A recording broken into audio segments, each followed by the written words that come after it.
Assalamualaikum warahmatullahi wabarakatuh. Halo anak-anak, selamat pagi. Bagaimana kabar kalian? Semoga kalian semua tetap diberikan kesehatan ya oleh Tuhan Yang Maha Esa. Sebelum kita memulai kegiatan belajar mengajar pada hari ini, alangkah baiknya kita berdoa terlebih dahulu agar kegiatan belajar mengajar kita diberikan kelancaran tentunya. Berdoa menurut agama dan kepercayaan masing-masing dimulai.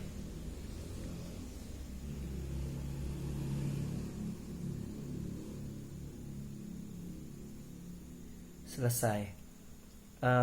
Baik, sebelum kita lanjut, saya akan mengabsen terlebih dahulu uh, siapa saja yang hari ini hadir dan siapa saja yang tidak hadir.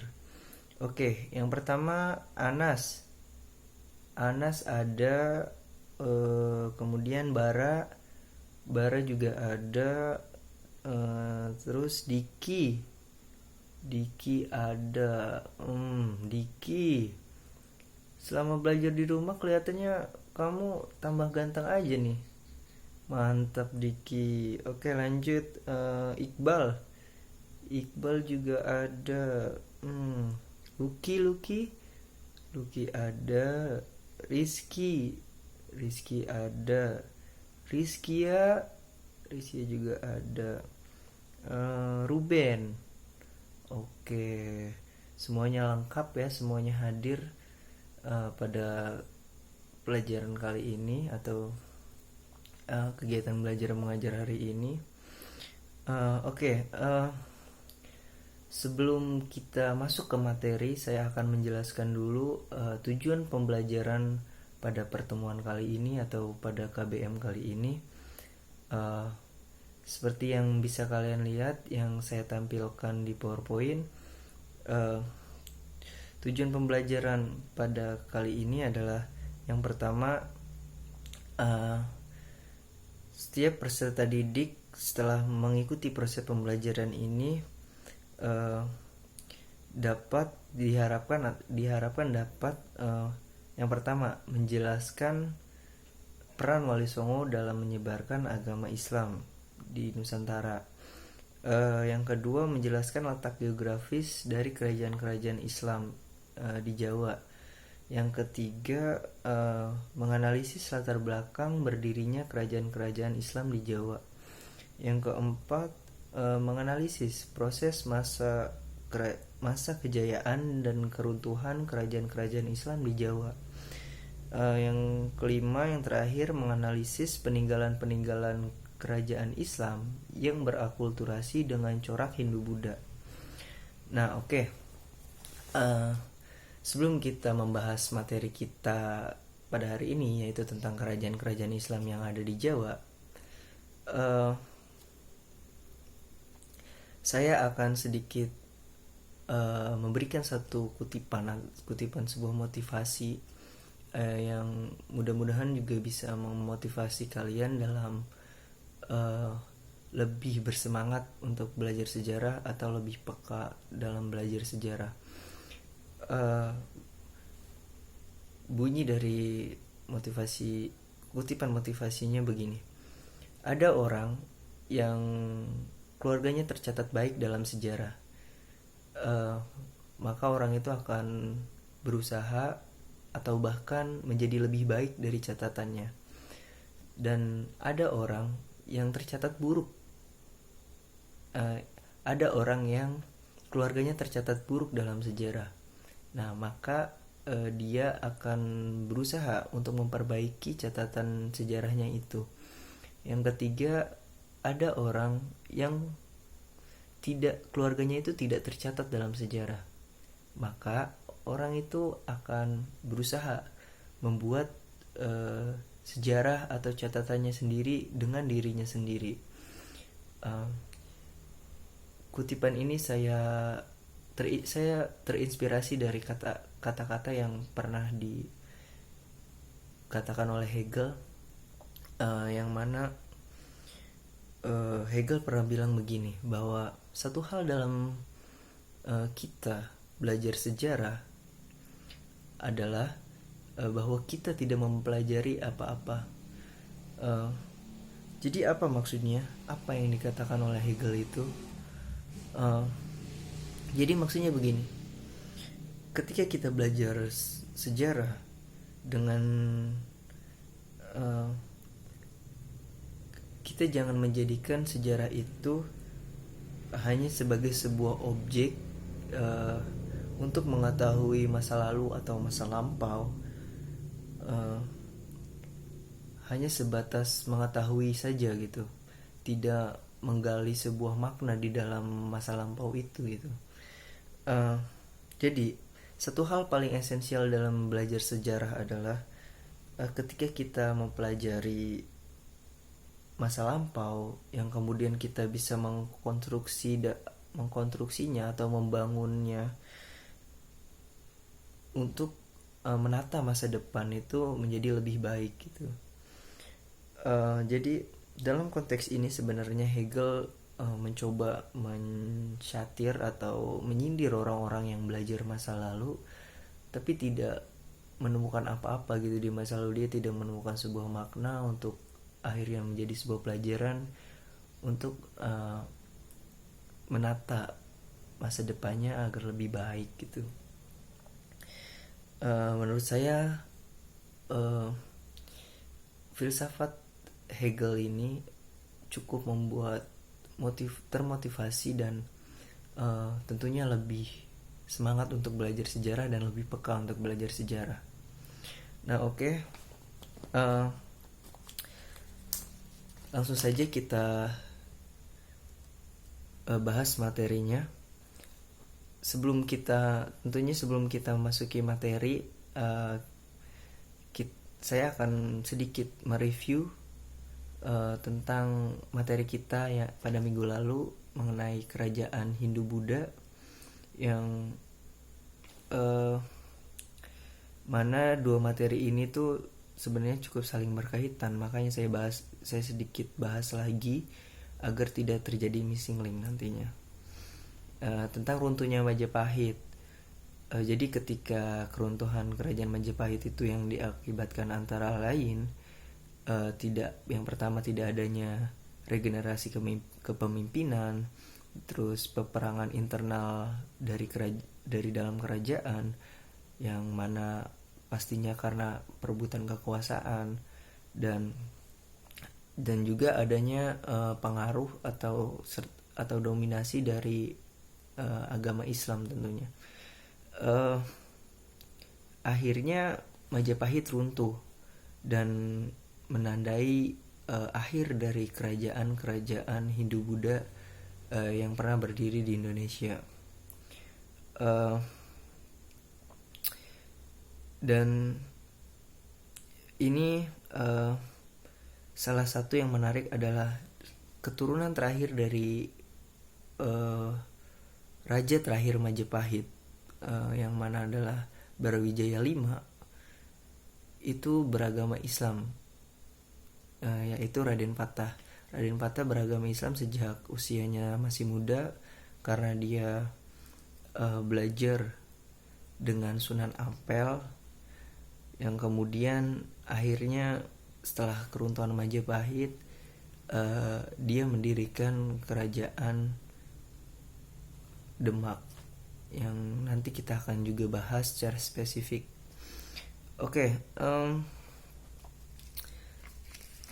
sebelum kita masuk pada materi kerajaannya, saya ingin juga menjelaskan tentang proses Islamisasi yang ada di Jawa. Jadi proses Islamisasi yang pernah terjadi di Jawa ini terjadi kurang lebih sekitar 7 sampai dengan 13 dari sekitar abad ke-7 sampai ke-13 Masehi. Jadi proses masuk dan berkembang pesatnya Islam di Nusantara itu sangat membutuhkan dan perjuangan yang cukup lama dan keras ya. Dan terbukti bahwa kurang lebih selama 6 abad Islam baru berkembang pesat di Nusantara. Kemudian Islam itu dibawa oleh para pedagang dari Gujarat, India sana melalui jalur perdagangan atau yang juga kita biasa sebut dengan jalur sutra, hingga akhirnya sampai ke Nusantara. Kemudian perkembangan pesat penyebaran agama Islam di Nusantara itu tidak terlepas dari peran-peran para wali songo yang menyebarkan agama Islam di beberapa titik di Nusantara. Oke, kita langsung masuk ke materi kerajaan-kerajaan Islam di Jawa dan peninggalannya yang masih eksis hingga saat ini.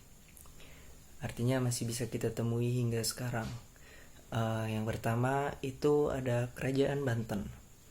Kerajaan Banten didirikan oleh Fathahillah atau Syarif Hidayatullah atau juga biasa disebut Sunan Gunung Jati.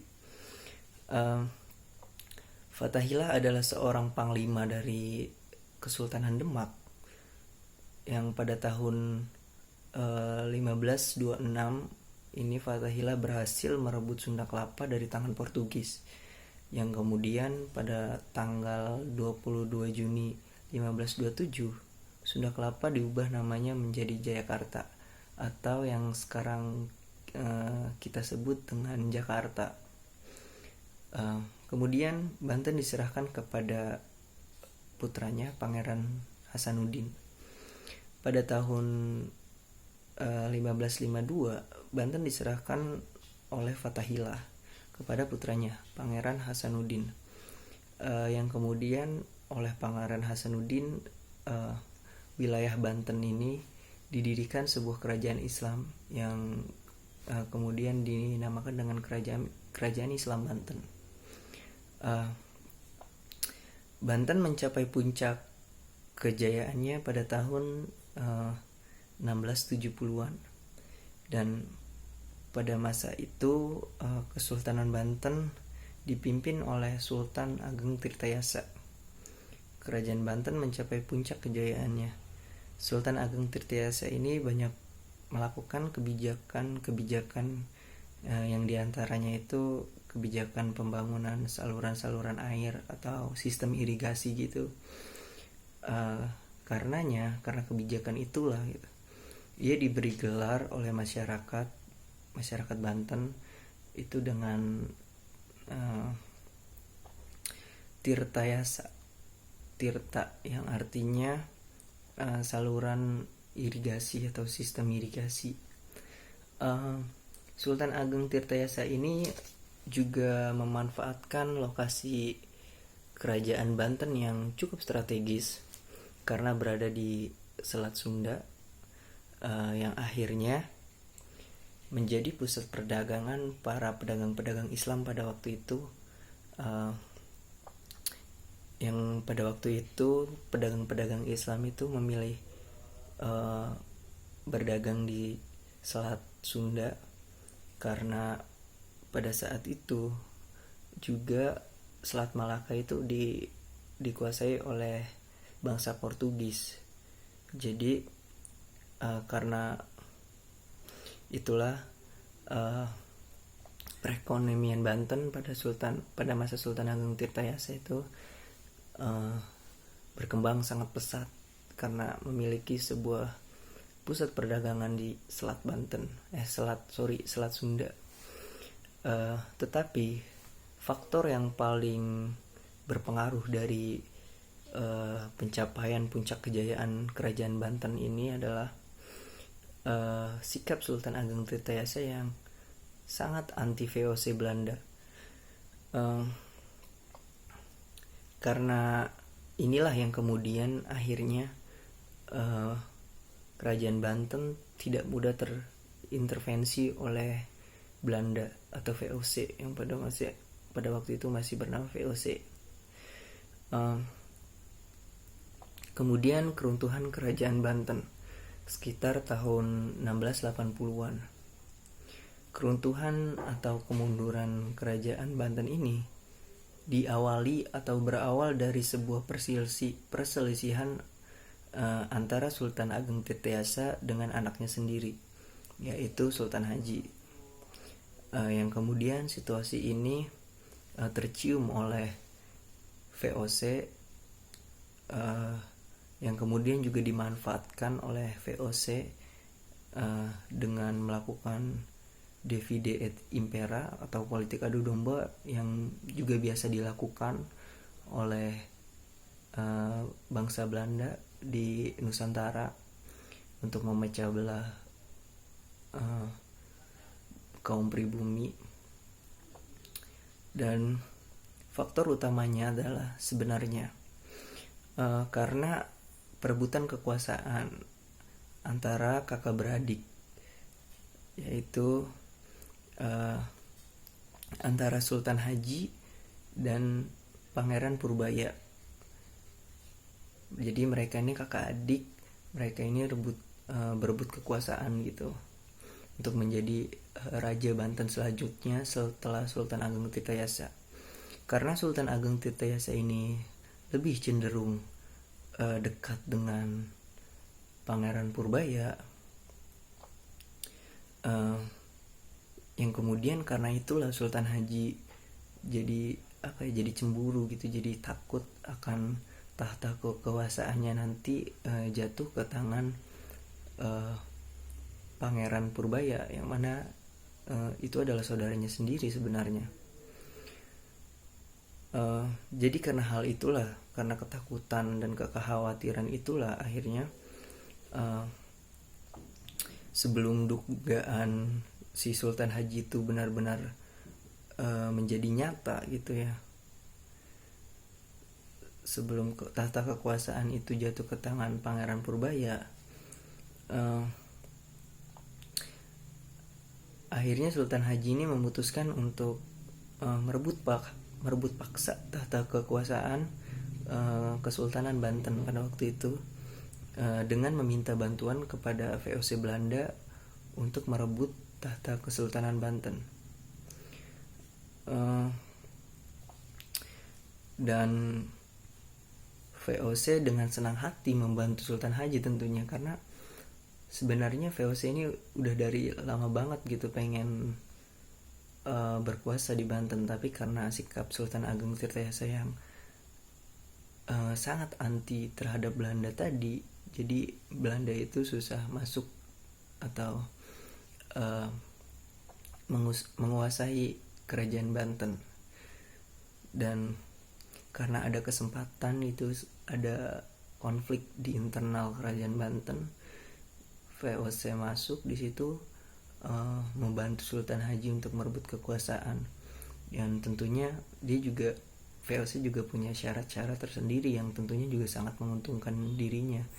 Kalau kemudian akhirnya VOC menang, VOC dan Sultan Haji ini menang dan berhasil merebut tahta kerajaan Banten. Setelah VOC dan Sultan Haji sepakat untuk bersama-sama merebut tahta kekuasaan Kesultanan Banten, akhirnya mereka berperang antara Sultan Haji yang beraliansi dengan VOC melawan kerajaan Banten, yaitu Sultan Ageng Tirtayasa yang mana ayahnya sendiri.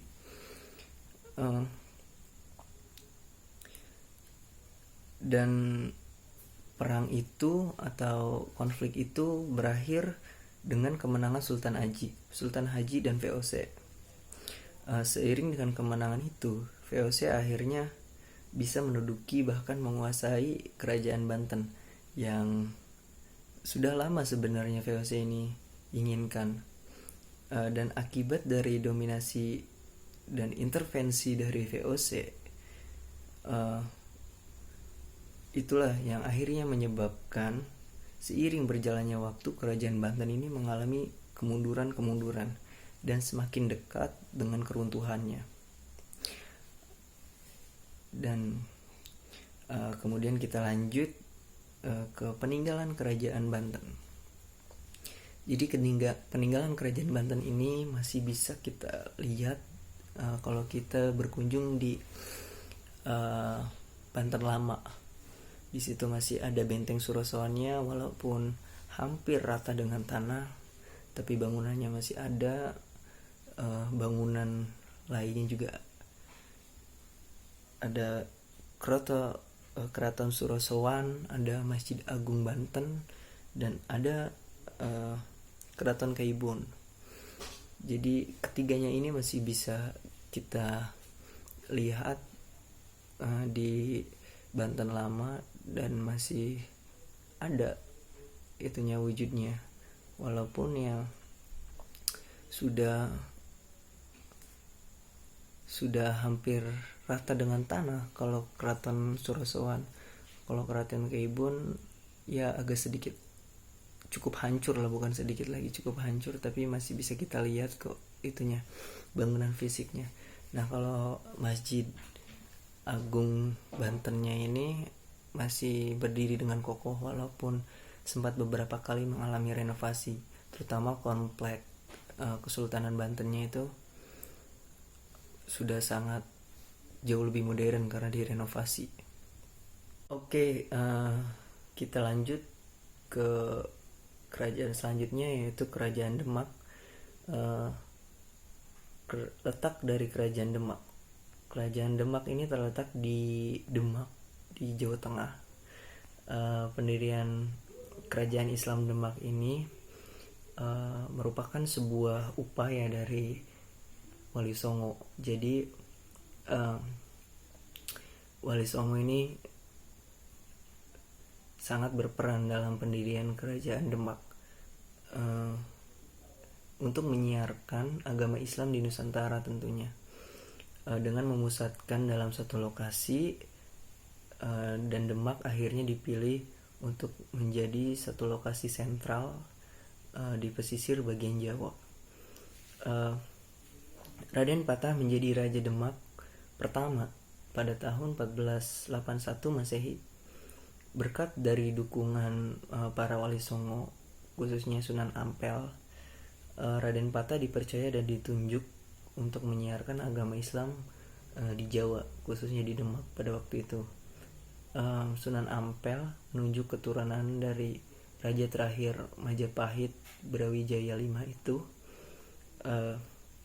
sebagai raja pertama di Kerajaan Islam Demak, yang kemudian di bawah pemerintahannya inilah Kerajaan Islam Demak mulai berdiri, dan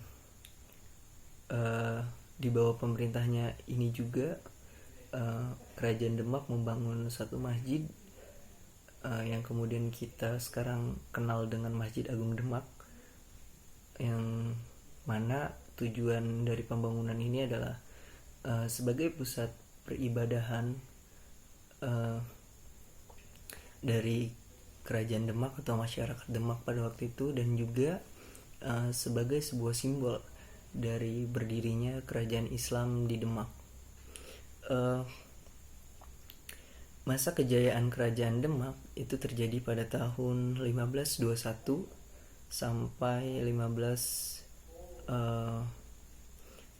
Masehi di bawah pemerintahan Sultan Trenggono. Kerajaan Demak mencapai puncak kejayaannya. Jadi Sultan Trenggono ini dikenal masyarakat pada Demak, dikenal oleh masyarakat Demak itu sebagai pemimpin yang sangat bijaksana, dan ia juga berhasil memperluas wilayah kekuasaan Demak hingga ke Jawa Barat dan Jawa Timur pada waktu itu. Tetapi setelah Sultan Trenggono wafat, Demak masuk ke masa dimana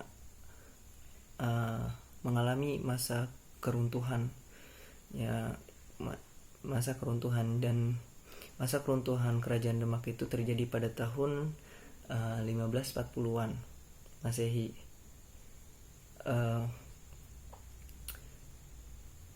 Kekacauan terjadi di Kesultanan Demak setelah Sultan Trenggono ini wafat,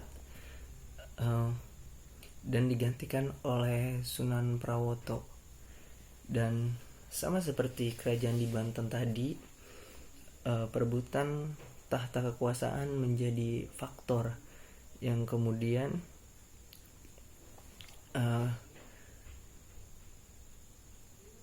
kerajaan Demak ini mengalami sebuah perselisihan gitu. Orang-orang yang memperebutkan tahta kekuasaan di kerajaan Demak ini diantaranya adalah persaingan politik antara dua keluarga, yaitu keluarga dari Pangeran Sekar Sedalepen dengan keluarga dari Sultan Trenggono, yang mana dalam hal ini adalah Sunan Prawoto dan Arya Penangsang, yang akhirnya karena persaingan atau pertempuran politik itu mereka berdua akhirnya wafat gitu. Karena pertama Arya Penangsang membunuh Sunan Prawoto, dan kemudian keturunan dari Sunan Prawoto ini menumbuhkan sebuah dendam yang akhirnya juga membunuh si Arya Penangsang ini. Akhirnya mereka berdua wafat, yang akhirnya karena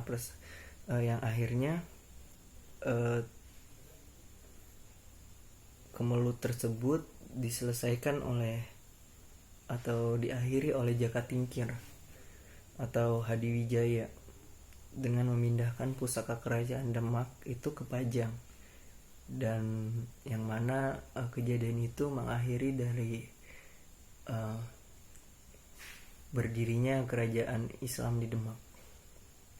Ya, untuk peninggalan kerajaan Demak sendiri, satu yang paling terkenal dan fenomenal dari kerajaan Demak adalah Masjid Agung Demak, yang mana Masjid Agung Demak ini masih bisa kita lihat, kita kunjungi untuk wisata religi bagi yang beragama non-muslim, dan bagi yang beragama non-muslim juga bisa datang untuk wisata kesejarahan, mungkin untuk mengetahui bukti-bukti dari bekas peninggalan kerajaan Demak. Oke, kita lanjut untuk kerajaan selanjutnya, kerajaan terakhir dari materi kita kali ini, yaitu kerajaan Mataram Islam. Jadi pada awalnya kerajaan Mataram Islam ini merupakan bagian dari kerajaan Pajang, yang mana kemudian wilayah Mataram ini dihadiahkan oleh penguasa Pajang waktu itu, yaitu Sultan Adiwijaya, yang menghadiahkan wilayah Pajang ini untuk Ki Gede Pemanahan karena Ki Gede Pemanahan ini telah membantu Sultan Adiwijaya untuk membunuh Arya Penangsang, karena masih ada dendam dari kerajaan yang sebelumnya kita bahas tadi, yaitu kerajaan Demak. Nah, seiring dengan perkembangan pesatnya kerajaan Mataram Islam ini, tidak terlepas dari peran seorang Sutawijaya yang sangat fenomenal, yang mana Sutawijaya atau yang biasa kita kenal dengan Penembahan Senapati ini merupakan anak kandung dari Ki Gede Pemanahan. Dia dilantik sebagai penguasa di Mataram setelah ayahnya Ki Gede Pemanahan itu wafat, dan setelah dia menjadi seorang penguasa di kerajaan Mataram, dia ini memiliki sebuah cita-cita besar untuk kerajaan Mataram. Memang seorang Sutawijaya ini dikenal sebagai seorang yang gagah berani dan mahir dalam berperang, karena dia juga pernah menjadi panglima tempur di kerajaan Demak. Nah, cita-cita dari seorang Sutawijaya ini, dia ingin menjadikan kerajaan Mataram ini sebagai penguasa tertinggi di Jawa. Nah, cita-cita yang sangat tinggi ini juga harus dilakukan cara-cara yang luar biasa oleh Sutawijaya. Ada dua langkah besar yang harus dilakukan oleh Sutawijaya agar kemudian cita-citanya itu dapat diwujudkan. Yaitu langkah pertama, pastinya memerdekakan diri dari kerajaan Pajang, karena untuk menjadi sebuah kerajaan yang besar dia harus berdiri di kakinya sendiri. Dan yang kedua, dia harus melakukan ekspansi besar-besaran untuk memperluas wilayah kerajaan Mataram sendiri. Nah, selanjutnya, langkah pertama dari seorang Sutawijaya ini nampaknya cukup berhasil, karena setelah terlibat konflik dengan penguasa Pajang pada waktu itu, Sutawijaya berhasil memerdekakan diri dari kerajaan Pajang karena memenangkan konflik atau perselisihan itu. Dan pada tahun 1586, Sutawijaya berhasil membangun kerajaan Mataram yang cukup luas. Wilayah kekuasaan Mataram meliputi atas wilayah Mataram, Kedu, dan Banyumas. Nah, pada tahun 1601, Sutawijaya wafat dan digantikan oleh Raden Mas Jolang. Masa kejayaan kerajaan Mataram terjadi ketika di bawah pemerintahan Sultan Agung. Sultan Agung dikenal oleh masyarakatnya sebagai seorang yang sangat bijaksana dan pemberani tentunya. Salah satu faktornya adalah tentang politik ekspansinya. Label ini tuh memang sangat melekat sekali kepada Sultan Agung, karena memang si Sultan Agung ini senang melakukan ekspansi ke wilayah-wilayah yang belum menjadi daerah kekuasaannya. Sultan Agung mempunyai cita-cita agar wilayah kekuasaan Mataram ini hingga seluruh Nusantara, bahkan di luar Nusantara. Jadi kalau tadi si Sutawijaya dia pengen jadiin Mataram Islam ini sebagai penguasa tertinggi yang hanya di Jawa saja, Sultan Agung justru melebihkan cita-cita dari Sutawijaya itu dengan menjadi penguasa di Nusantara, bahkan di luar Nusantara. Nah, Sultan Agung juga bersikap sama sebenarnya. Pada awalnya sama seperti raja dari kerajaan Banten tadi, Sultan Ageng Tirtayasa, yang sangat anti terhadap VOC Belanda. Itu juga yang kemudian membuat kerajaan Mataram Islam ini berada dalam puncak kejayaannya tentunya, karena juga tidak bisa terintervensi dengan mudah oleh Belanda. Akan tetapi setelah itu Sultan Agung sempat berubah pikiran, akhirnya memilih untuk bekerja sama dengan VOC dengan alasan dia bisa memanfaatkan VOC untuk mewujudkan politik ekspansinya itu. Nah, pada tahun 1621 Sultan Agung tadi menjalin hubungan diplomatik dengan VOC. Mereka juga sering bertukar-tukar saling mengunjungi atau saling mengirim kedutaannya masing-masing. Akan tetapi hubungan diplomatik dari Sultan Agung dengan VOC ini tidak bertahan lama. Akibatnya kenapa? Karena pada saat kerajaan Mataram Islam ingin menyerang Surabaya, VOC ini menolak untuk membantu Mataram Islam. Sejak saat itu Sultan Agung kecewa, Sultan Agung marah dengan VOC, yang akhirnya hubungan dua diplomatik tersebut berakhir. Nah,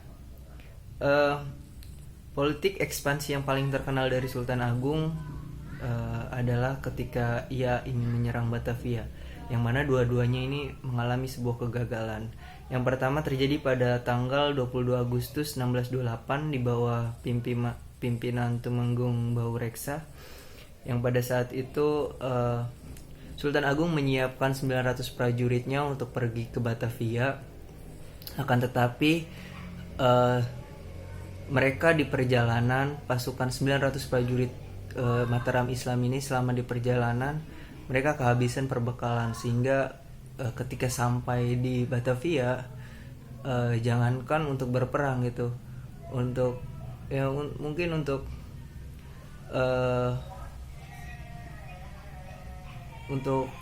jalan kaki pun sudah tidak berdaya gitu, karena sudah tidak ada tenaga. Akhirnya serangan pertama gagal. Tetapi Sultan Agung tetap optimis bisa mengalahkan Batavia atau mengalahkan VOC di Batavia. Akhirnya pada tahun selanjutnya, yaitu pada tahun 1629, Sultan Agung kembali melancarkan serangan keduanya, yang mana di serangan kedua ini dipimpin oleh Adipati Ukur tentunya dengan sebuah persiapan yang lebih matang ya, dengan jumlah prajurit juga yang lebih banyak. Jadi persiapan dari Mataram Islam atau persiapan yang dilakukan oleh Sultan Agung ini dengan membangun sebuah lumbung padi untuk nantinya menjadi sebuah perbekalan ketika perjalanan di daerah Kerawang dan Cirebon.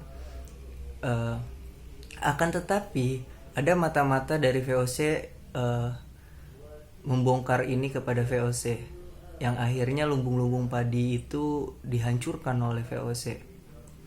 Dan ketika pas 14.000 prajurit Mataram Islam itu pergi ke ke Batavia untuk menyerang kembali Batavia, mereka dikagetkan dengan lumbung-lumbung padi mereka di Kerawang dan Cirebon itu udah lenyap, udah hancur.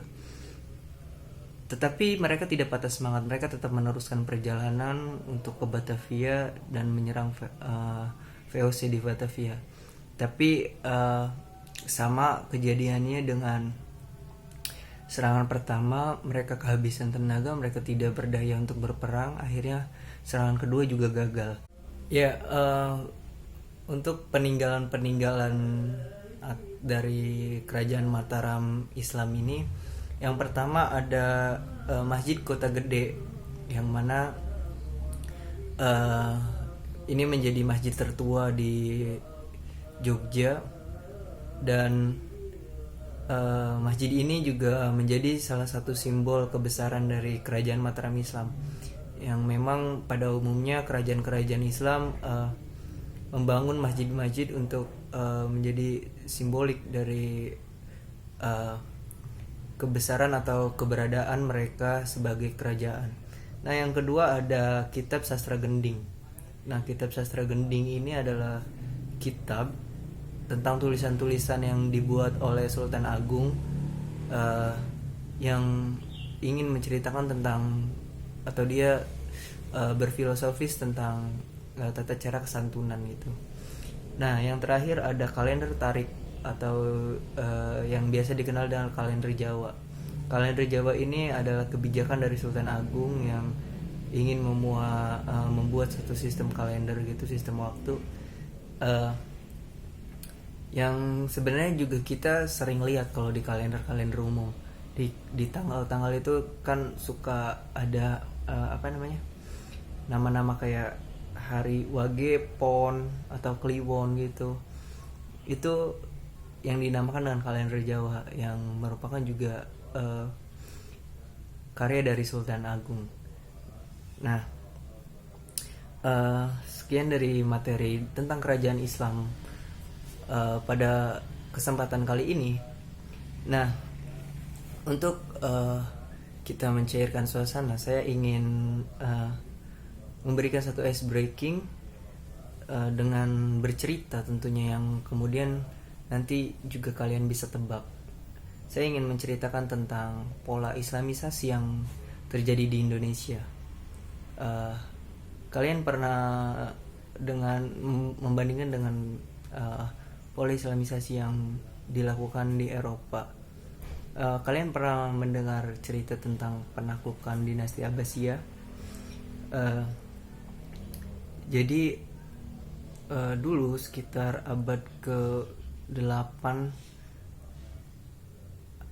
abad ke 4 kalau saya tidak salah, eh, dinasti Abbasiyah melakukan sebuah ekspansi ke kota Cordoba, Spanyol, yang mana mereka akhirnya berperang dengan eh, ke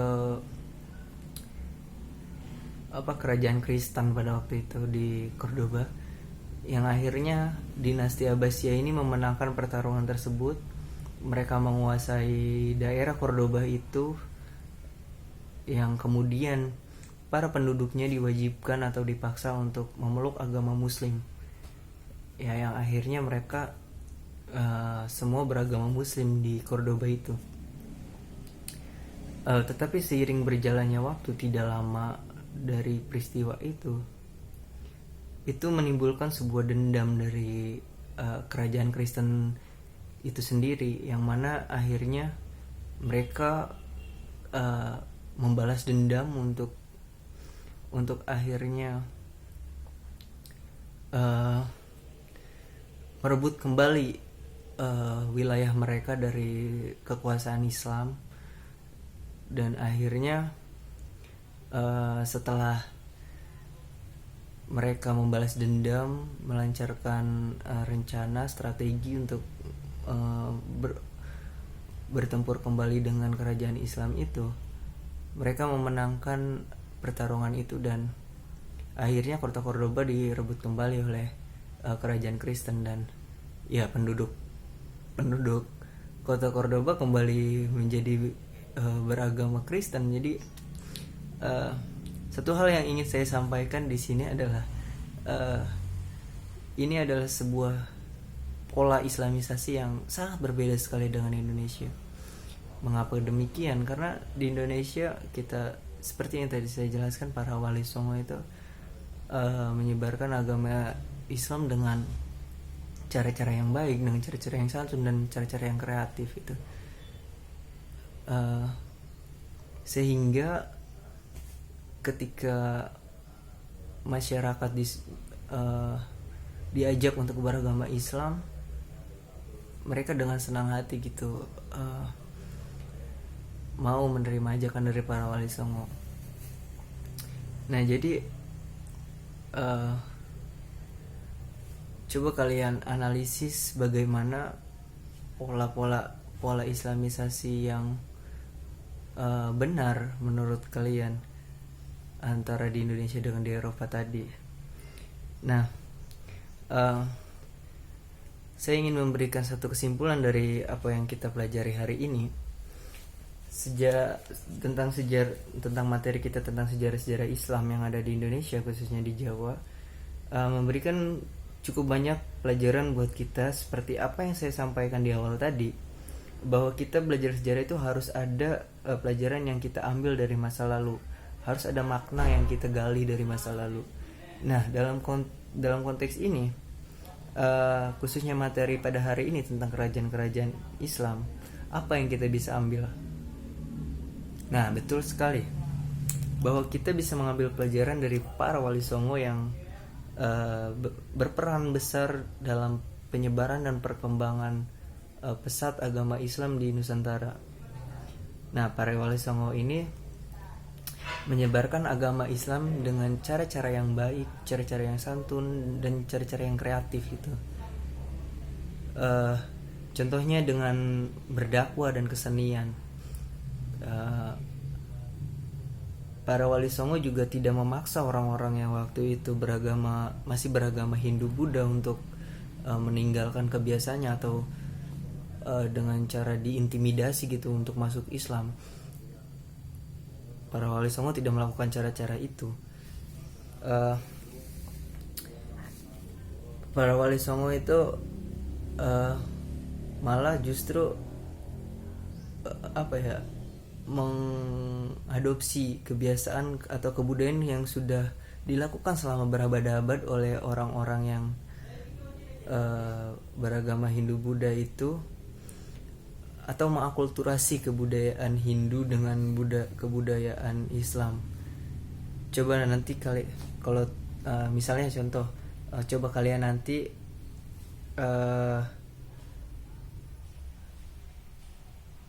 misalnya seperti coba kalian nanti main ke pura. Di situ ada sebuah kentongan untuk memanggil umat Hindu untuk beribadah pada waktu itu.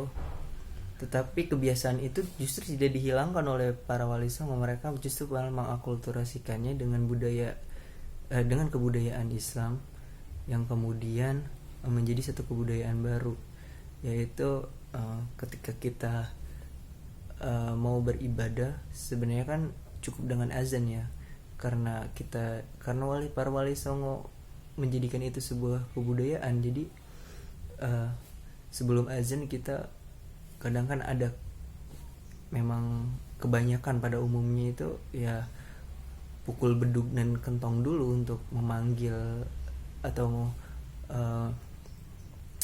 memanggil dan memperingatkan orang-orang bahwa sudah masuk waktunya untuk beribadah. Nah, ada juga budaya lainnya yang diakulturasi oleh para wali songo adalah budaya tahlilan, yang sebenarnya itu juga kebudayaan dari Hindu Buddha yang kemudian diakulturasikan oleh para wali songo dengan mengganti bacaan-bacaan tahlilnya saja, mengganti bacaan-bacaannya saja menjadi bacaan-bacaan tahlil. Yang kemudian ada juga bentuk-bentuk bangunan masjid yang terkesan mirip dengan tempat ibadahnya orang Hindu kan, mirip kayak pura. Jadi ya pada saat itu para wali songo itu memahami bahwa memang orang-orang yang baru masuk Islam setelah mereka selama berabad-abad beragama Hindu, ketika mereka memasuki masjid dengan bangunan yang berbeda sekali dengan pura gitu ya, mereka sangat merasa aneh lah pasti. Dan wali songo mewajarkan hal itu karena memang sebuah kebiasaan yang sudah lama itu susah ditinggalkan gitu. Jadi mereka mencari cara supaya para masyarakat yang baru masuk Islam ini tetap merasa nyaman gitu dalam tempat ibadah mereka. Akhirnya mereka mengakulturasikan bentuk bangunan masjid ini dengan bentuk bangunan pura, yang mana kita juga bisa lihat contohnya tadi di Masjid Agung Banten atau Masjid Agung Demak. Oke, sekian kegiatan belajar kita hari ini tentang materi kerajaan-kerajaan Islam yang ada di Jawa. Semoga apa yang saya sampaikan tadi bermanfaat untuk kalian, dan juga semoga kalian tetap semangat dalam belajar sejarah. Sekian dari saya dan terima kasih. Billahi taufiq wal hidayah. Wassalamualaikum warahmatullahi wabarakatuh.